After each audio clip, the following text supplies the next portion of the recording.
Assalamualaikum warahmatullahi wabarakatuh. Innal hamdalillahi nahmaduhu wa nasta'inuhu wa nastaghfiruh wa na'udzu billahi min shururi anfusina wa min sayyiati a'malina. May yahdihillahu fala mudhillalah wa may yudlil fala hadiyalah. Asyhadu an la ilaha illallah wahdahu la syarikalah wa asyhadu anna sayyidana Muhammadan abduhu wa rasuluh. Amma ba'du, usikum wa nafsi bitaqwallah la'allakum tuflihun. Alhamdulillahirabbil alamin. Pada hari ini, pagi ini, kita masih diberikan kesempatan oleh Allah untuk menghirup udara, yakni keadaan sehat walafiat, sehingga bisa kita melaksanakan istiqomah semua perintah Allah, terutama perintah saum Ramadan. Dilanjutkan pada hari ini, setelah subuh berjamaah dilanjut dengan kuliah subuh ya. Mudah-mudahan kita senantiasa sehat walafiat, kemudian tentunya lebih meningkatkan takwa kepada Allah SWT. Selanjutnya jangan lupa kita supaya pahalanya double, mari kita niat i'tikaf di masjid ini. Nawaitu an atakifa fi hadal masjid sunnatal lillahi ta'ala. Insyaallah pahala i'tikaf dapat. Kedua, niat silaturahim dengan jamaah subuh semuanya. Kemudian niat thalabul ilmi, sasirin sabanyereun ya. Thalab teh kewajiban kan. Juga kita menunggu waktu isyraq jam 6 ya. Termasuk kategori adalah intidharus shalah ba'da shalah. Itu menunggu salat isyraq setelah salat subuh. Nah, insyaallah ada 3 hal yang dapat meningkatkan derajat seseorang ya. Di antaranya adalah intidharus shalah ba'da salat. Menunggu salat setelah salat gitu. Jadi menunggu waktu isyraq ya, setelah salat subuh. Gitu ya. Kemudian apa itu? Hal-hal amaliyah yang dapat meningkatkan derajat tadi.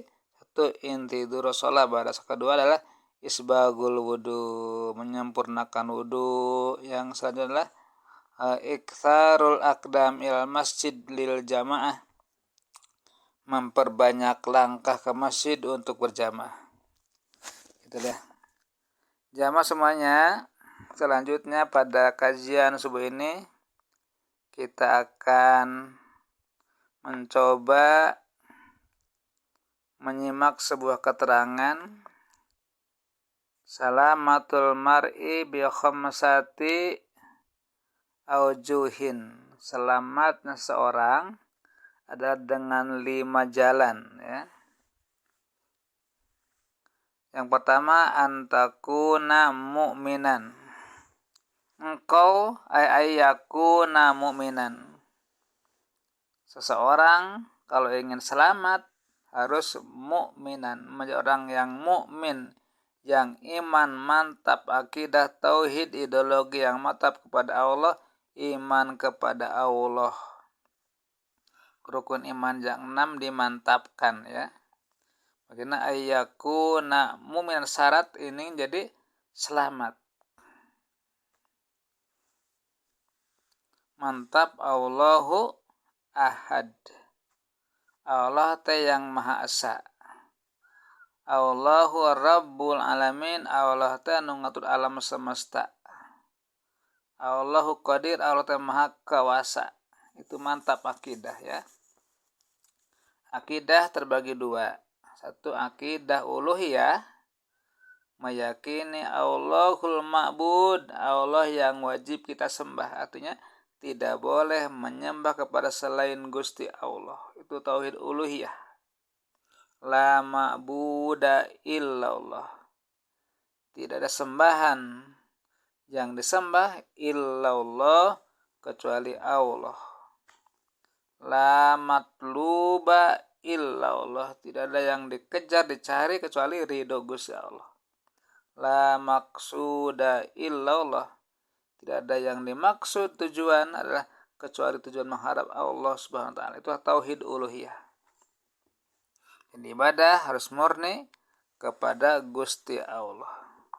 Tidak boleh nyembah kepada selain Gusti Allah. Ya. Yang kedua tauhid rububiyah.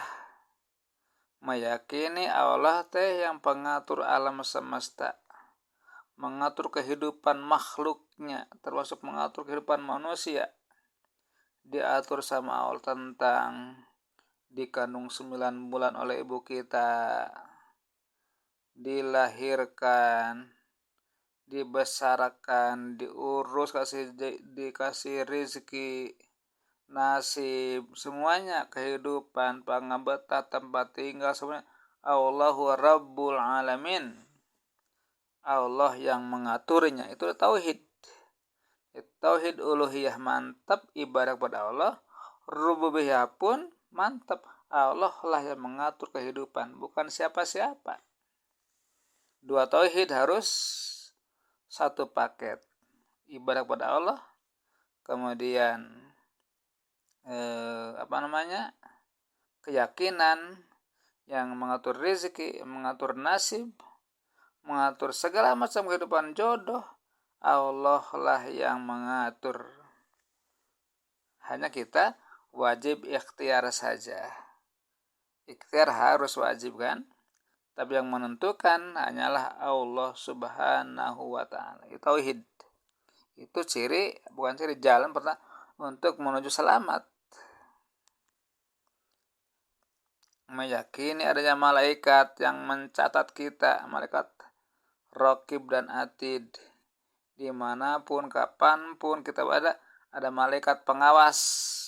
Malaikat Raqib dan Atid. Raqib pencatat amal kebaikan, Atid pun pencatat amal kejelekan. Jadi jangan sampai kita merasa ragu, merasa aman bahwa tidak ada yang mengawasi. Allah mengutus 2 malaikat ya.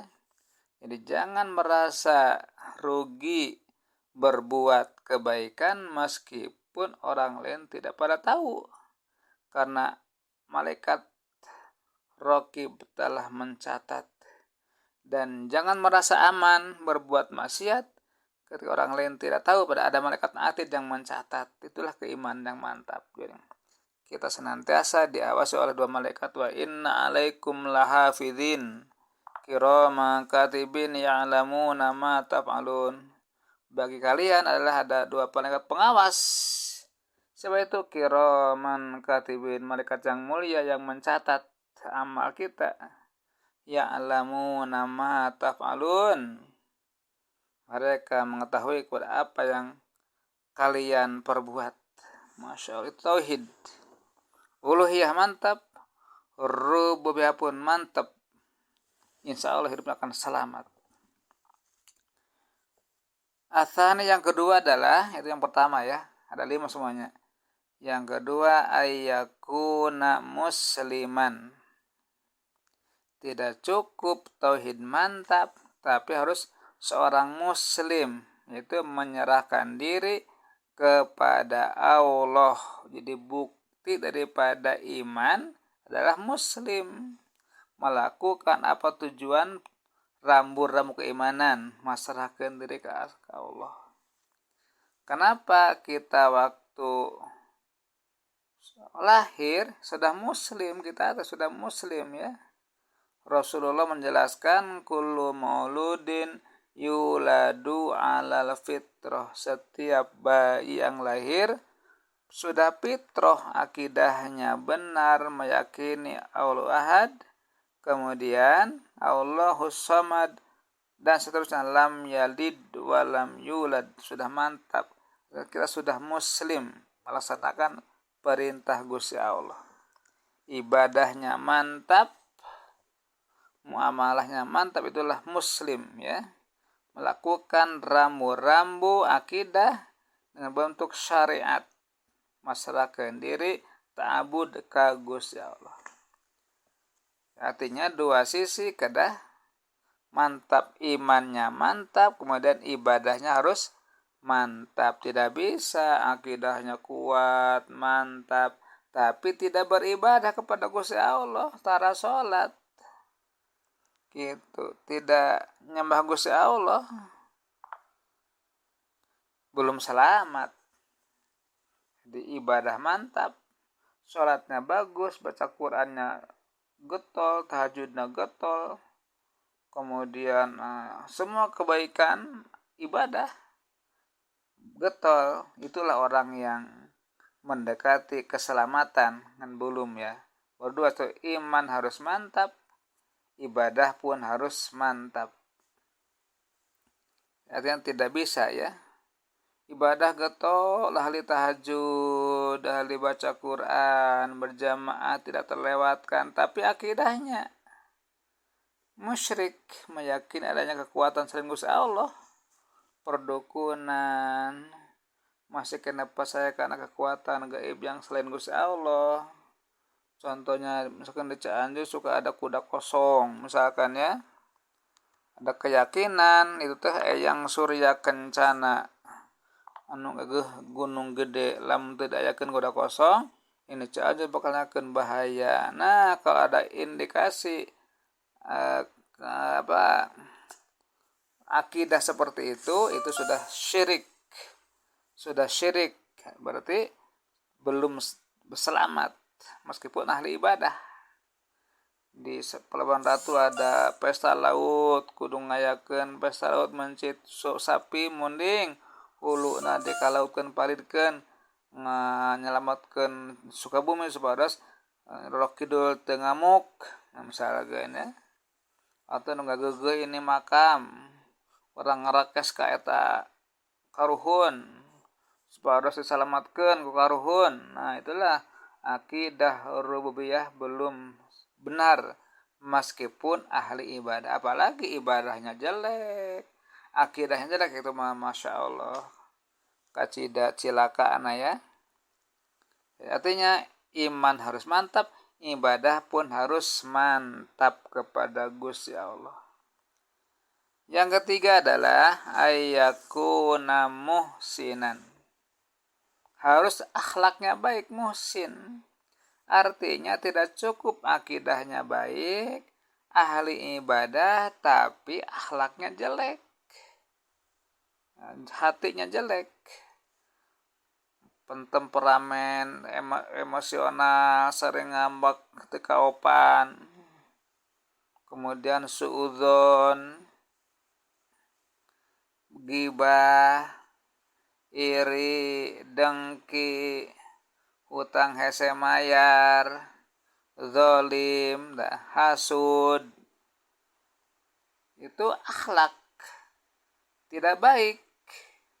Meskipun akidah mantap, ahli ibadah, tapi akhlaknya jelek, gibah, hasud, tekaop kasinggungan, temperamen emosional, ngeganggu orang lain, ngerebut jatah orang lain,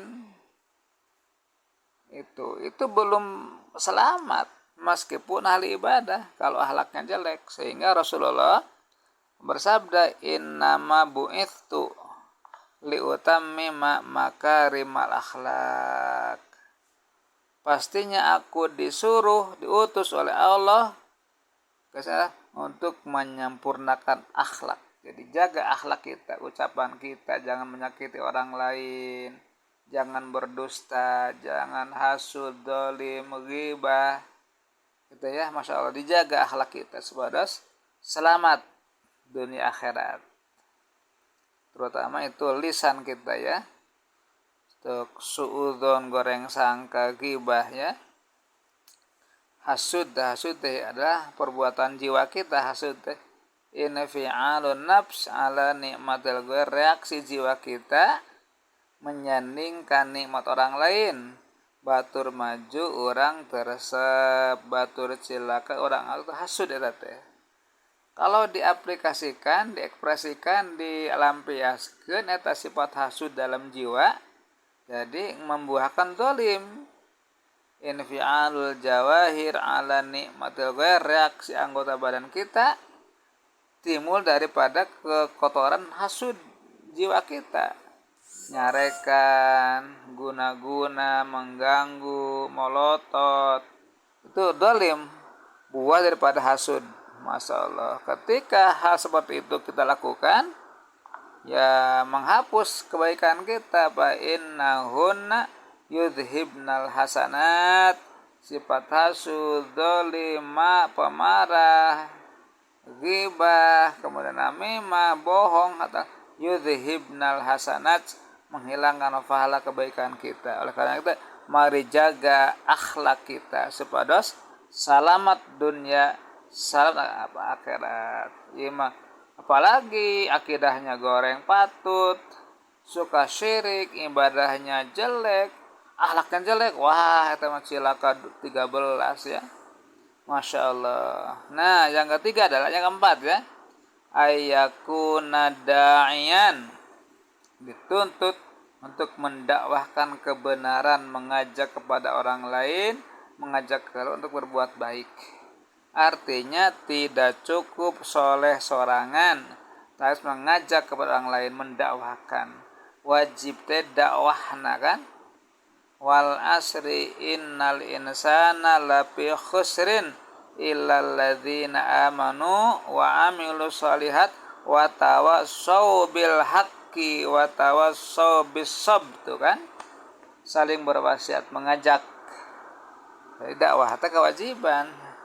Adapun nurut nama adalah masalah kena Gusti Allah, wajib kita ngajak. Nah, ulah maksa tapi ngajak terus dengan apa itu, dengan istiqomah mengajak. Ada barudak ngora misalkan usum maghrib kita mau ke masjid dengan galitar, diajak jangan mau kita ke masjid, jangan ke masjid juga kita mengpeng sehat.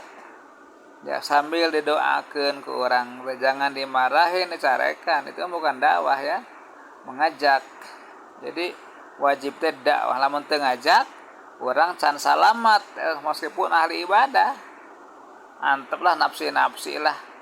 Orang we ibadahkeun batur antep we masuk neraka, itu tidak bisa. Harus kita kalau tidak bisa mengajak, ya doakan ke orang, ya Allah mudah-mudahan tetangga saya jadi ke masjid sing soleh sing bager gitu ya. Bukan dimarahin, bukan dibiarkan, tapi minimal ngadoakeun lamun teu mampu ngajak. Makanya kewajiban dakwah ya. Dakwah mengajak teh. Namun teu ngajak orang dosa, minimal ngadoakeun. Ya Allah mudah-mudahan ya sebab itu sing soleh, sing jadwal ka masih sing eling, sing sadar kitu sakate teh. Nah, yang terakhir adalah ayyakuna ghayyuran, harus fanatik terhadap Islam, harus cemburu kepada Islam. Artinya ketika Islam diganggu, kita harus merasa terpanggil. Itu mah ada negara batu, itu mah bantep itu bisa gitu. Harus merasa terpanggil jiwa kita ketika Islam diganggu, orang muslim diganggu, kita harus cemburu, ikut membantu, minimal mendoakan lagi. Yang syukur-syukur ikut berjuang ya. Gitu. Jadi artinya adalah harus 5 syarat penuhi supaya selamat gitu ya. Demikian kajian hari ini, mudah-mudahan ada manfaatnya. Akhirul kalam, assalamualaikum warahmatullahi wabarakatuh.